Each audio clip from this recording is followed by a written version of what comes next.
फिर उनसे ज्ञान पूछता है, ज्ञान पूछ करके फिर हम उसको बताया, वो बहुत प्रभावी होता है। कहता है मुझे नाम दे दीजिए। कहने लगा भाई चलो कोई बात नहीं। घर चले जाते हैं, उनको उपदेश दे दिया, सारे परिवार ने नाम लिया। नाम लेकर के जब उसने साल 2-4 साल हो गए अपनी भक्ति करते हुए, एक दिन फिर बंदी छोड़ जाते हैं। बहुत कुछ बातें चली तो कहने लगा महाराज मेरी भक्ति अब बहुत होगी। अगना बेटा अभी तो शुरू भी नहीं हुई है। ये हैरान रह गया वीर सिंह कि महाराज 4 साल हो गया, आपने मेरे को नाम भी दे रखा, सार नाम भी दे रखा। बेटा नाम और सार नाम कोई और चीज है, आपको सार शब्द और बताना है। वो कहने लगा महाराज वो सार शब्द कैसा होता है कि नुबड़ का खेल को नहीं, कि यू ऐसे बताने का हो से। कहते हैं अति अधीन दीन हो प्राणी, जाको कहिए या अकथ कहानी। एक सार पहले सतनाम होता है, फिर सार नाम होता है, फिर सार शब्द होता है। जब तक सार शब्द गुरु से नहीं मिलेगा तब तक वो जीव भी मुक्त नहीं हो सकता।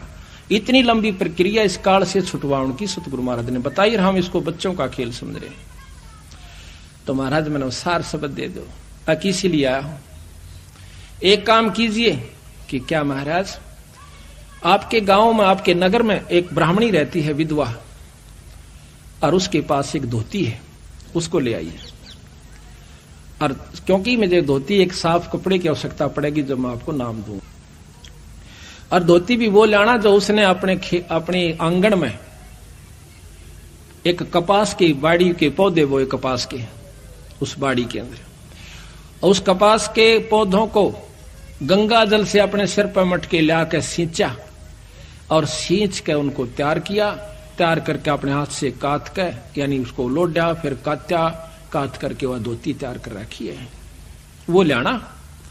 अकाछा मारो ने सोची को एक आध गांव ले लेगी, गणा करेगी तो पर ले आऊंगा महाराज, पर नाम सार शब्द में लगा जब तुझे ये ले आओगा।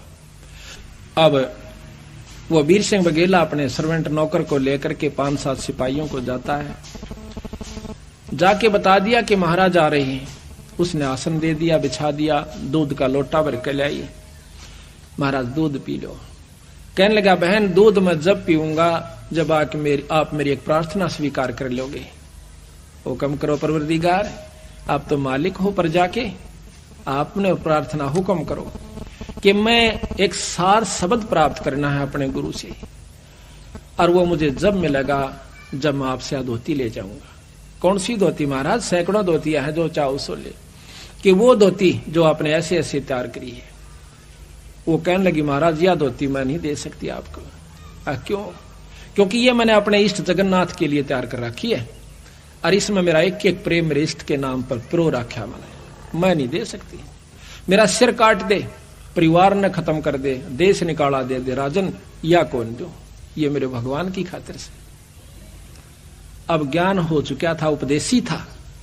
उपदेशी ना होता तो 2 मारता दड़ाकर काट ले जाता उसमें, पर नहीं बोला। यही होता है ज्ञानी और अज्ञानी के अंदर अंतर हो जाता है जब सत्संगी हो जाता है। महाराज कहते हैं कि राजा योगी एक सुनो रे झुमकरा। जिसके घर में, जिसके अंतःकरण में तत्व भेद हो जाता है, उसमें राजा में और योगी में कोई अंतर नहीं रहता। तो उस समय मायूस हो कहने बोला बहन मेरे खोटे कर्म से बहुत दुष्ट आत्मा सु मैं। प्रथम तो राम नाम की सोचो नहीं था, और ये सोची है तो मैंने अब फिर मेरा जीवन अधूरा रह गया। आंखों में आंसू भरे आया और उठकर चल पड़ता है। आके बंदी छोड़ से कहता है सतगुरु महानीच आत्मा सु मैं। अब क्या बात हुई भाई? कि महाराज ऐसे ऐसे उसने कहा कि ये धोती मैं अपने इष्ट के लिए तैयार कर रखी है, मैं आपको नहीं दे सकती, चाहे सिर काट दो। बंदी छोड़ महापापी जीव सो हो सकता है किसी जन्म में फिर सूत बैठेगा। ऐसे कर बैठ जाता मायूस होकर सतगुरु के चरणों में। बंदी छोड़ कहते हैं कि ये शर्त मैं अपनी वापस लेता हूं भाई, पर थोड़ी सी एक मदद और कर दे। क्या?